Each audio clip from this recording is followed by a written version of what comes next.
أعوذ بالله من الشيطان الرجيم.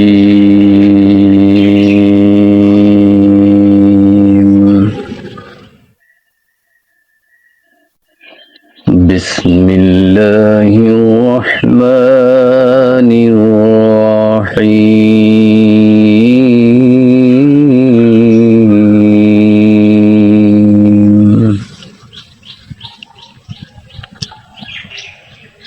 الضحى والليل إذا سجى ما ودعك ربك وما قلى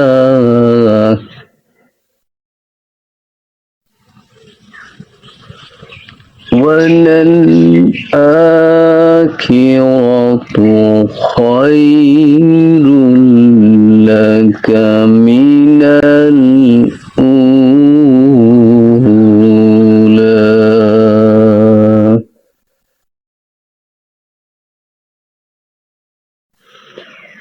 ولسوف يعطيك ربك فترضى ألم يجدك يتيما فآوى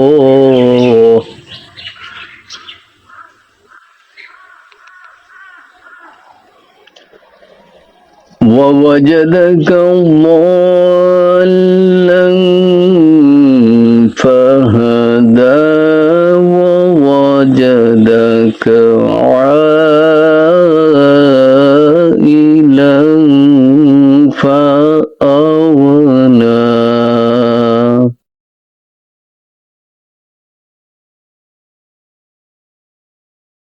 فأما اليتيم فلا تقهر وأما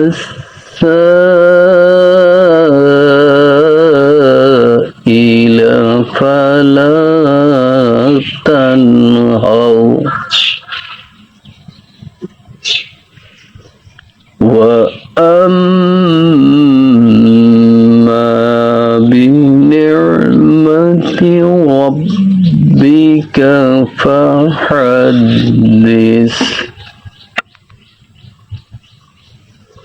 الضحى হে রাসূল শপথ চটতি দিনের আলোর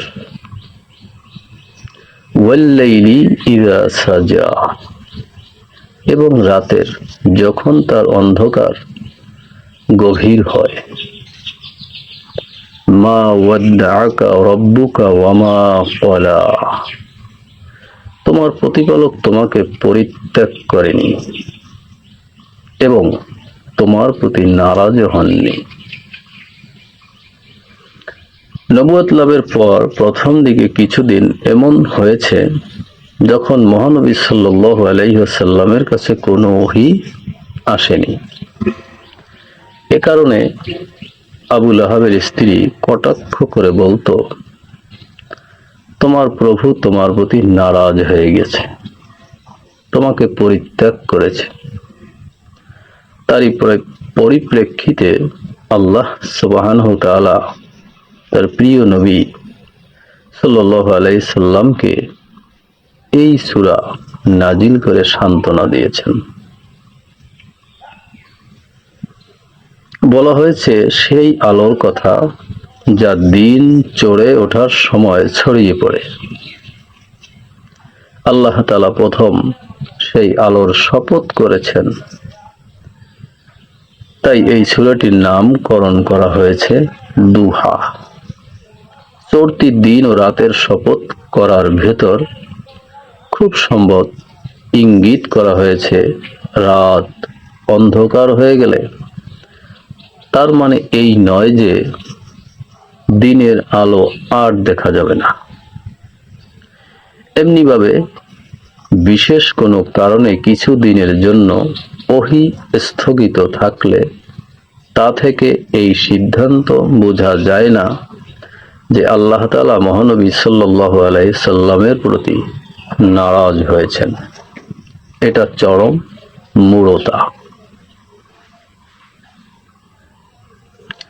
ওয়ালাল আখিরাতু খায়রুল লাকা মিনাল উলা, নিশ্চয়ই পরবর্তী সময় তোমার পক্ষে পূর্বের সকল সময় থেকে শ্রেয়, সকল সময় থেকে উত্তম। আখিরাতের নিয়ামত সমূহ দুনিয়া অপেক্ষা অনেক গুণ উত্তম। মহানবী সাল্লাল্লাহু আলাইহি ওয়াসাল্লামের জীবনের প্রতিটি মুহূর্ত পূর্বের মুহূর্ত অপেক্ষা শ্রেষ্ঠ ছিল, কেননা প্রতিটি মুহূর্তে তার শান মর্যাদা বৃদ্ধি পেতে থাকে। শত্রুদের পক্ষ থেকে তিনি যে দুঃখ কষ্ট বেদনা পেয়েছেন তা ক্রমান্বয়ে দূর হতে থাকে। এক পর্যায়ে গিয়ে তিনি পরিপূর্ণ বিজয় লাভ করেছিলেন।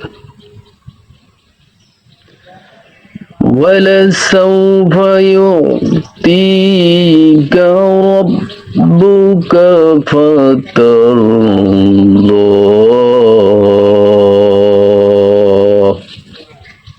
অচিরেই তোমার প্রতিপালক তোমাকে এত বেশি দিবেন যে তুমি খুশি হয়ে যাবে।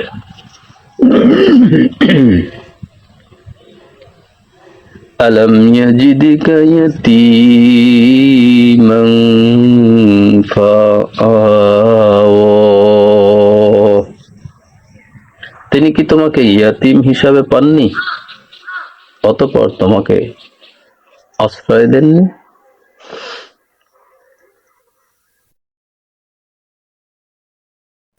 মহানবী সাল্লাল্লাহু আলাইহি সাল্লামের সম্মানিত পিতা তার জন্মের আগে ইন্তেকাল করেছিলেন এবং তার সম্মানিতা মাতাও শৈশবেই চিরবিদায় নিয়েছিলেন। কিন্তু তাই বলে তিনি কি ইয়েতিম অনাথ শিশুদের মতো নিরাশ্রয়ে লালিত পালিত হয়েছিলেন?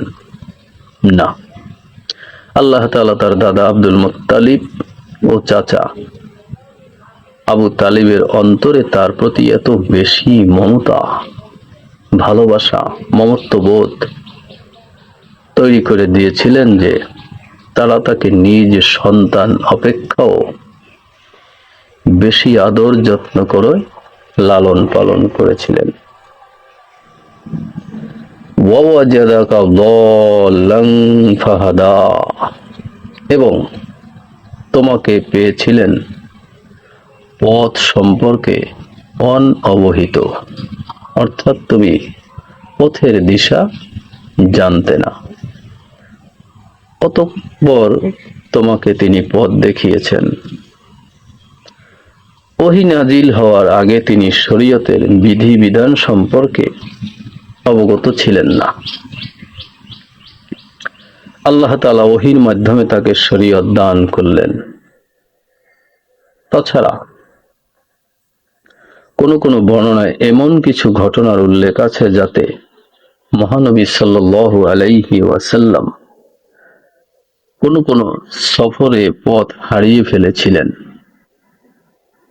আল্লাহ তাআলা অস্বাভাবিকভাবে তাকে ঠিক পথে পৌঁছে দেন। হতে পারে আয়াতে জাতীয় ঘটনার প্রতি ইশারা করা হয়েছে। ওয়াজাদাকা আইলান ফাআগনা, এবং তোমাকে নিঃস্ব অবস্থায় পেয়েছিলেন অতঃপর তোমাকে ঐশ্বর্যশালী করে দিলেন। নবীজি সাল্লাল্লাহু আলাইহি ওয়াসাল্লাম হযরত খাদিজা রাদিয়াল্লাহু তাআলা আনহা এর সাথে ব্যবসায় যে পার্টনার হয়েছিলেন তাতে তার যথেষ্ট মুনাফা অর্জিত হয়েছিল। এর ফলেই তিনি আর্থিকভাবে তার দৈন্যতা ঘুচে তিনি ঐশ্বর্যশালী হয়ে উঠেছিলেন। فأما اليتيم فلا تقهر وأما السائل فلا تنهر। হে নবী,